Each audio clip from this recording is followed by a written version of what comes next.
Ladies and gentlemen, welcome to Nick Nickham Network Talk Show. I am Dr. Nick Nickham, your host. Here we focus in depth on one or two topics that are of interest to you. If you'd like to be a guest on our program, please contact us at 281 265 7567. If you want to advertise or promote your products and services on Nick Nickham Network Talk Show, please contact us at 281 265 7567. We are coming to you live on 1050 AM KCHN, Houston, Texas. You also can listen to us on kchnradio.com. I am Dr. Nick Nickham, your host, and we will be right back after these messages from our sponsors. Good morning, ladies and gentlemen. Welcome to Nick Nickham Talk Show. I am Dr. Nick Nickham, and this is May 16, 2015. We are coming to you live on 1050 KCHN Radio, and you can also listen to us on kchnradio.com. We have two fascinating programs this morning, and first we're going to talk about Shairi and poetry, and during second half of the hour we're going to be talking about the comparison and differences between the Ayurvedic medicine and the modern medicine, which I have been practicing for 35 plus years. If you'd like to join in the conversation, the number to call here is 281-745-4161. And during first half of the hour, I'm going to be talking about Shairi, and my special guest is Nausha Asrar. Welcome to Thank you Nick very Nickham much. Network Talk Show. Just to give an introduction to Nausha Asrar in Hindi, I wrote चार पंक्तियाँ. अब आप सुन से. जब nausea जी शायरी शुरू करते हैं, मैं मेरा आस-पास दुनिया भूल जाता हूँ. जब नौशा जी कहानी शुरू करते हैं, इन कहानियों की महफिल में मैं खो जाता हूँ. जब नौशा गाना शुरू करते हैं, इन रंगीन धुन में मैं बादल जैसा उड़ जाता हूँ. तरसता हूँ मैं एक दिन इनकी मुलाकात हो गए तो जरूर पूछेंगे इनके तन, मन और दिल में क्या क्या छुपा है. Nausha ji, welcome to Nick Nickham Network Talk Show. Thank you very much. आप तो बहुत For बड़ा all this Shayari. appreciation. You have wrote a lot of things for appreciation which I don't deserve, I think. No, आप तो जरूर सिर करें. अच्छा, I thought maybe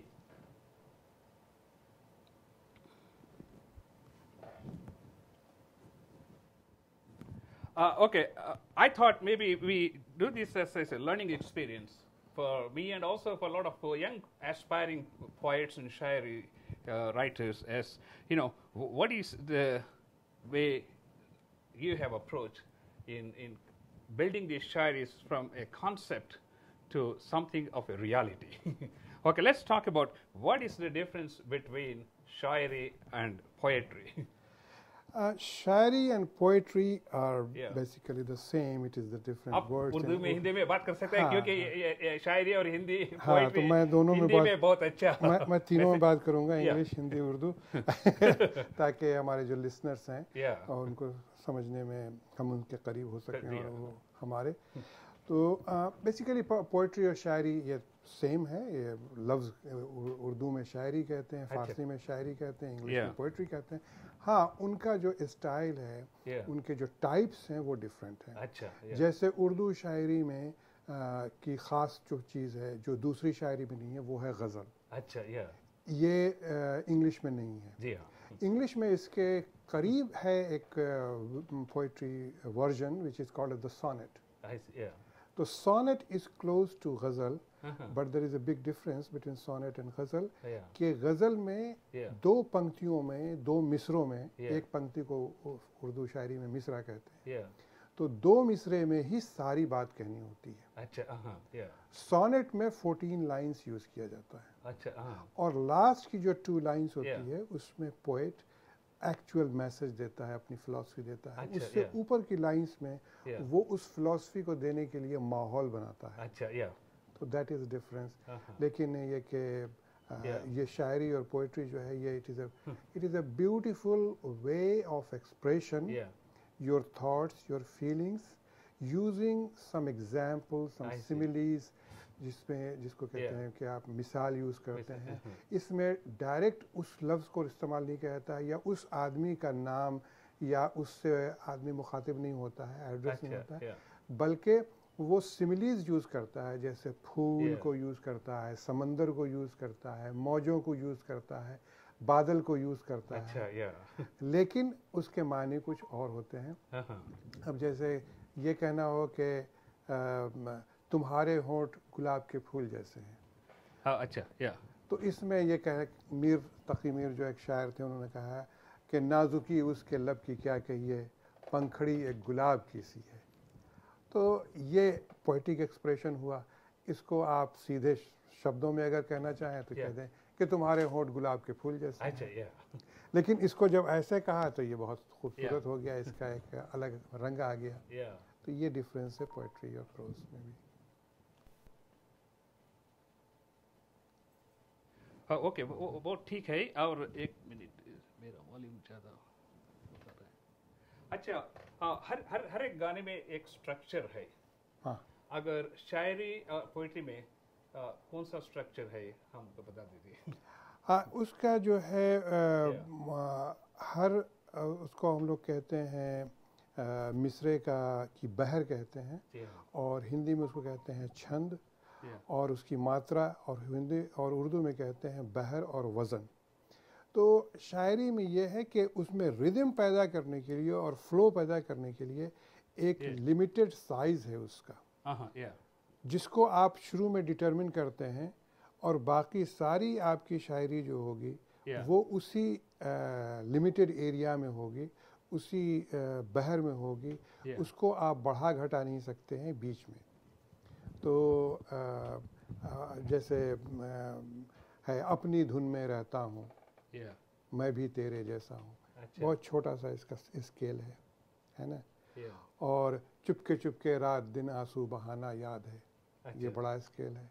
तो इसके बहुत सारे स्केल होते हैं, हर लैंग्वेज में, हिंदी में भी अलग अलग है स्केल, और उर्दू में भी। Ladies and gentlemen, if you would like to join in the conversation, or if you have a shairi you would like to share with our audience, please give us a call at 281-745-4161. I am Dr. Nick Nickham, and my special guest is Nausha Asrar, a very famous shairi and a poet from Houston, from our original Houston.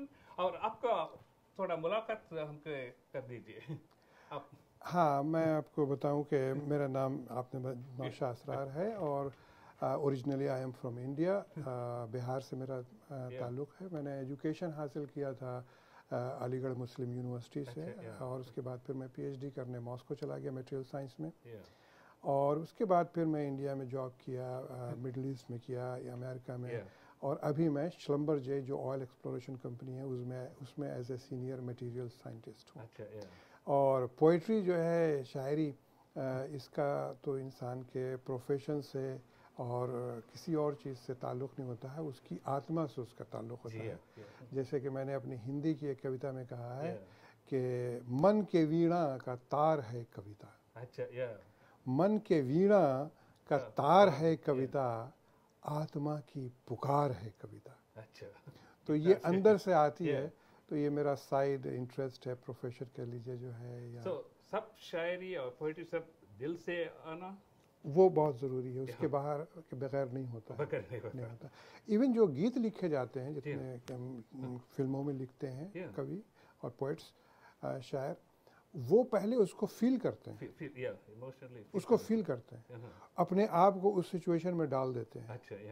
और जब उसके बाद वो पूरी तरह से सोख हो जाते हैं, इसको कहिए, तो फिर वो वर्ड्स फिर बाहर आने लगते हैं। Ladies and gentlemen, you are listening to Nick Nickham Network Talk Show, and my special guest is Nausha Asrar. We are talking about shairi and poetry. And if you'd like to join in and share your shairi or poetry, give us a call. The number is 281-745-4161. चलो आपसे एक दो शायरी सुन लेंगे, बाद में और question. जी हाँ, तो पहले तो हम शायरी के बारे में बता दें कि शायरी क्या होती है। मैंने जैसे हिंदी में पहले हिंदी के छंद मैं सुना दूं, उसके बाद फिर उर्दू के भी सुना दूंगा।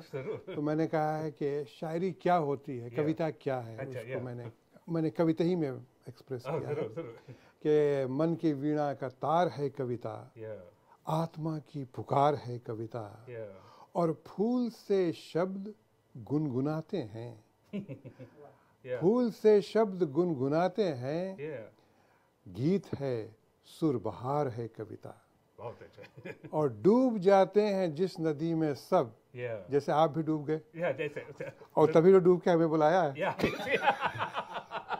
ये तो जरूर बात है। जब आप मेरी कविता की नदी में डूब गए तो आपने कहा कि भाई अब इसको बुलाना है मुझे अपने रेडियो शो में।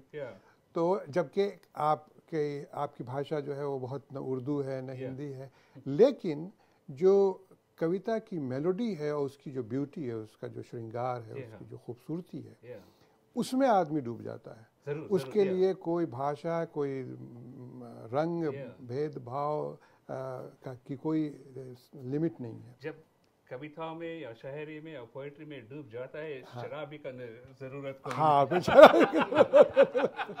तो डूब जाते हैं जिस नदी में सब, ऐसी नदिया की धार है कविता। बहुत अच्छा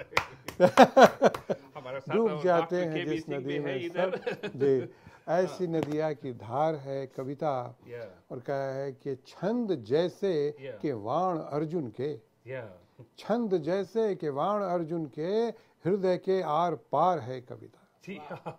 तो ये होता है कि कविता जो है आदमी के हृदय में समा जाती है तीर की तरह। अब हमको बता दीजिए, आप एक कविता लिखने का और इसका रंग रूप और जिंदगी देने का कितना ट्रेनिंग लिया और कितना देर लगा? असल में कविता लिखने का जो होता है वो बचपन से होता है। हाँ, वो आदमी की एक प्रवृत्ति में होता है, उसके नेचर में होता है, उसकी तबीयत में आता है। तो बचपन से हम लिखते थे। हाँ, बल्कि बचपन में हम अपने फादर से डांट भी सुनते थे कि ये सब क्या करते हो। लेकिन ये कि वो शुरू से होता रहता है। लेकिन हाँ, ये है कि अगर आदमी की तबीयत में और वो लिखना चाहे तो पहले वो कविताओं को पढ़े और देखे। और सबसे इसमें ज़रूरी चीज़ जो होती है वो है कि बहर का और वज़न का ख्याल रखे, जिसको हिंदी में कहते हैं कि छंद और मात्रा। कि उसमें लोग अक्सर गड़बड़ करते हैं कि मीटर का, हाँ, यानी मीटर जो है, और फ्लो रिदम, यानी शब्दों में जो है एक ऐसा बहाव हो कि बीच में कहीं पे आपके कट नहीं हो, रुके नहीं, ऐसा लगे जैसे बिल्कुल एक पानी की लहर बह रही है, कहीं पे उसमें झटका नहीं आ रहा है। हाँ, कहीं पे उसमें झटका नहीं। तो आप कोई किताबें रेकमेंड करते हैं नई स्टूडेंट्स को और किसी को? नहीं, किताबों से तो नहीं, लेकिन हाँ, ये हम कहेंगे कि वो जिसका भी हिंदी में करना चाहें, इंग्लिश में करना चाहें, उर्दू में करना चाहें, तो पहले कविताओं को पढ़ें और जो कवि हों उनको अपनी कविता दिखा दें। कुछ लिखें तो किसी को दिखाएं। अक्सर लोग दिखाते नहीं है, सीधे स्टेज पे आ जाते हैं। तो अगर दिखा दें तो वो आपको बताएगा कि देखो इसको ऐसे कर लो, देखो इसको ऐसे कर लो, यहाँ पे ये कमी। आप तो ठीक कह रहे हैं। ये तो कविता मैं लिखा हूँ, आपको सुनाने को, आप सुन लीजिए। आप और जी बिल्कुल, ये नहीं कविता। ओके, ये सुन लीजिए। शायरी बड़े शब्दों में लिखने का कोशिश करता हूँ, क्योंकि मैं भी बड़ा इन्हें बुढ़ा हूँ। रात दिन में प्यार के सपनों में खो जाता हूँ, सच्ची जिंदगी में ये झूठी सपने है। देखने में भी थोड़ा तकलीफ है, दिमाग तो खराब हो गया है। हंसो मत सुनकर मेरी ये हालात, वक्त गुजरते गुजरते न हो जाए ये आपके हालात। बहुत अच्छा। अच्छा, तो इसमें यह है कि देखिए, आपने जो है थॉट्स आपके उसमें हैं, है ना, आपने थॉट्स को लाया है और उसको एक्सप्रेस किया है। अब इसमें सिर्फ वही बात रह जाता है कि शब्दों का selection, how you select the words, और उनमें कितना आप फ्लो पैदा कर सकते हैं। हमको वोकैबुलरी तो बहुत हाँ, वोकैबुलरी तो